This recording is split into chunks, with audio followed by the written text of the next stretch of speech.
နေပြီးတော့နေငွေဆောင်ဆက်သွားခဲ့လို့ဆိုပြီးမှတိတ်ဘာရီဆက်စားဖြစ်ခဲ့လဲဆိုရယ် food vlog part 2ပဲဖြစ်ပါတယ်။ငွေဆောင်ည7 နာရီလောက်ရောက်တဲ့ပြီးတော့ဒီချာကျူစုခံရပြီးတော့ဟိုတယ်ကတင်လာကြွေးပါတယ်ဒီမှာဆိုတော့ငါအသားဟိုချူရှင်ကြော်ရပါလို့ဆုံးရပါပဲဒီမှာတကယ်ချင်းနဲ့ကျူစားပါတယ်။အာလူကြော်ငါမုံကြော်လို့ side dish တွေလည်းရှိရဲ။နောက်နေ့မနက်မှာစကန်ဖွင့်မဲ့လုပ်ပြီးတော့ breakfast buffet ထပ်ပြီးစားခဲ့ပါတယ်။ခောက်ဆွဲကြော်ကြာစံကြော် etc. ဘာညာကွေးကပါနော်။တကယ်ချင်းကဒီ cereal ကောင်းတယ်ဆိုလို့ try ကြည့်အောင်ပေါ့နော်။ I fell in love with the milk because it's like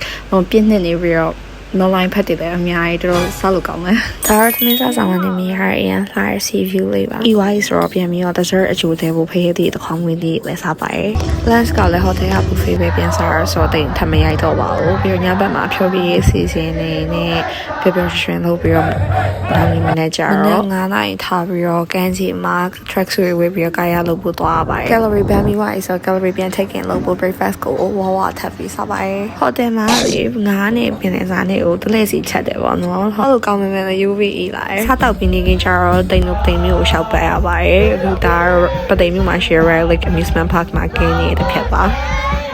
ပသိမ်မျိုးရဲ့ဘယ်နေရာပဲသွားလဲလေတိမ်တို့ဟာလောဟာရီမုတ်တဲ့ရလဲလက်ဆောင်တွေအပြည့်ပေးရပေါ့နော်ကားပေါ်မှာဆိုထုတ်တယ်အများကြီးပဲ Brainy Lens Car ရပြိုင်းဝင်ကြီးနဲ့ဂုံပြင်းနေတဲ့စားပွဲကိုပသိမ်တက်ကတူမှာကျွေးပါတယ်ပြင်မနေအောင်မှုမကောင်းတော့အပေါင်းမျိုးအင်းကြီးကစားရအများဖြစ်ခဲ့ပါဒါတော့တိမ်တို့လက်ဆောင်ပေးရပသိမ်ချီလေးကိုတိမ်တငယ်ချင်း reaction လုပ်ရအောင်နောက်နေ့မနက်မှာစကန်တိမ်ဝဲရဟာဆယ်လုပ်ပြီးတော့ပစုံဝင်းမျိုးအကန်ကိုသွားလိလာပါတယ်လက်ဆောင်လေးမုံတွေလည်းပေးပါတယ်တိမ်တို့ဒီမှာပစုံ temperature ကျွေးပါတယ်ပစုံ temperature စားရတာလုံးဝ it's different because ကနေကပစုံလေးကြီးလိုက်ပစုံ temperature စားလိုက်ဆိုတမျိုးလေးအဆန်ဖြစ်နေရပြညနေကြတော့တိမ်တို့ငွေဆောင်စည်းကိုလိုက်ပို့ပါတယ်ငွေဆောင်စည်းမှာတိမ်တို့မုတ်တီဝင်တောက်လိုက်ပါသေးတယ်ဆက်ကောက်လားကောင်းပါတယ်ဒါပေမဲ့လုံးဝပါ